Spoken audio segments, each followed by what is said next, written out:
ស្ដីប្រិយម្នាក់ស្ដាប់ទាំងអស់គ្នាសូមស្វាគមន៍មកកាន់ podcast រឿងរ៉ាវសាមកុកថ្ងៃនេះយើងនឹងលើកយកតួអង្គដ៏សំខាន់ម្នាក់នៃនគរអ៊ូមកជជែកគ្នាគាត់គឺជាមេតបដែលបានសង្គ្រោះនគរអ៊ូពីការវាយលុករបស់លីវប៉ៃហើយក៏ជាមេតបដែលសុនឈៀនទុកចិត្តបំផុតម្នាក់ដែរនោះគឺជាលូស៊ីនគឺជាតួអង្គដែលគួរឲ្យចាប់អារម្មណ៍បំផុតនៅក្នុងចំណោមមេតបធំទាំង4របស់នគរអ៊ូលូស៊ីនគឺជាអ្នកដែលកាន់តំណែងយូរជាងគេនិងមានឥទ្ធិពលបំផុតទាំងផ្នែកយោធានិងនយោបាយសំណួរសួរថាតើលូស៊ីនគាត់ចាប់ផ្ដើមល្បីល្បាញនៅពេលណាយើងពិតជាមិនសូវឮឈ្មោះគាត់ទេពិតមានហើយកាលនោះគាត់នៅវ័យក្មេងនឹងធ្វើជាមន្ត្រីថ្នាក់ទាបនៅឡើយទេប៉ុន្តែចំណុចរបត់ដ៏ធំគឺនៅពេលដែលលីមឹងក្រុងវាយយកខេត្តជីងជើពីគុនអ៊ីលូស៊ីនបានប្រើល្បិចបន្ទាបខ្លួនដោយសរសេរសម្បត្តិទៅសរសើរគុនអ៊ីធ្វើឲ្យគុនអ៊ីមើលងាយថាគ្រាន់តែជាក្មេងមិនដឹងអីហើយក៏ដកតបចេញពីព្រំដែននោះហើយជាឱកាសដែលនគរអ៊ូយកជីងជើបានសម្រេចលូស៊ីនចាប់ផ្ដើមល្បីល្បាញខ្លាំងគឺនៅសមរភូមិយីលីងនៅឆ្នាំ222នៅពេលដែលលីវប៉ៃលើកតបរាប់សែនអ្នកមកសងសឹកឲ្យគុនអ៊ីសុនឈៀនបានតែងតាំងលូស៊ីនជាមេតបធំកាលនោះមេតបចាស់មិនសូវជាពេញចិត្តទេពីព្រោះឃើញថាលូស៊ីននៅក្មេងពេកនិងមានចរិតជាអ្នកចេះដឹងមិនមែនជាអ្នកចម្បាំងទេប៉ុន្តែសុនឈៀនមិនស្ដាប់បង្គាប់មេតបចាស់ពីមុនទេដោយគាត់ឃើញថាលូស៊ីនគឺជាមនុស្សដែលមានល្បិចនិងអាចសង្គ្រោះនគរអ៊ូបានគាត់នៅតែតែងតាំងលូស៊ីនជាមេតបធំដដែលនៅពេលនោះគឺជាចម្បាំងដ៏ធំមួយជាមួយនឹងលីវប៉ៃលូស៊ីនបានប្រើការអត់ធ្មត់យ៉ាងខ្លាំងគាត់បញ្ជាឲ្យតបអ៊ូដកថយការពារយ៉ាងរឹងមាំមិនព្រមចេញច្បាំងទោះបីជាលីវប៉ៃជេរប្រមាថយ៉ាងណាក៏ដោយរហូតដល់តបស៊ូហានអស់កម្លាំង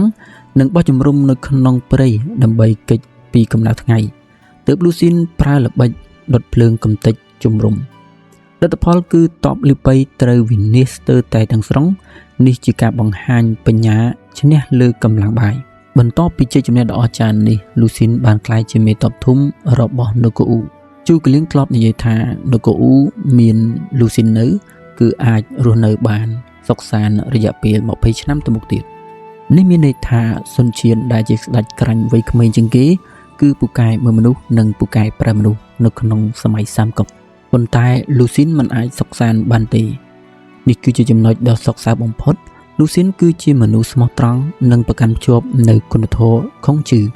នៅពេលដែលសុនឈៀនចាស់ទៅលោកចាប់ផ្ដើមមានការសង្ស័យជាច្រើននិងមានចំនួនរឿងតែងតាំងបុត្រឆ្នងរាជលូស៊ីនបានចូលទៅជួយផ្ដល់យោបល់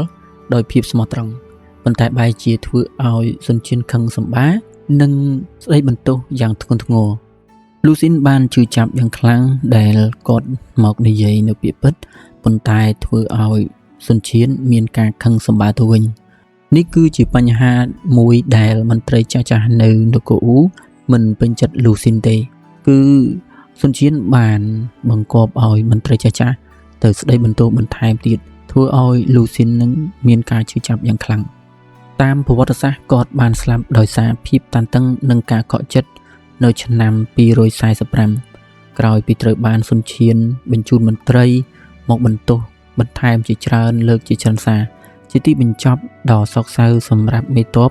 ដែលបានលះបង់ពេញមួយជីវិតដើម្បីនគរអ៊ូមេរៀនអំពីតួអង្គលូស៊ីនគឺភាពអត់ធ្មត់គឺជាយុទ្ធសាស្ត្រនិងការចេះរងចាំឱកាសល្អបំផុតគឺប្រសើរជាងការប្រតិបត្តិដោយអារម្មណ៍កុំវាយតម្លៃមនុស្សលើរូបរាងលូស៊ីនមើលឃើញទៅដូចជាអ្នកចេះដឹងទន់ភ្លន់ប៉ុន្តែមានបញ្ញាដូចខ្លាភាពស្មោះត្រង់មានតម្លៃទោះបីជាទីបញ្ចប់មិនសូវល្អប៉ុន្តែ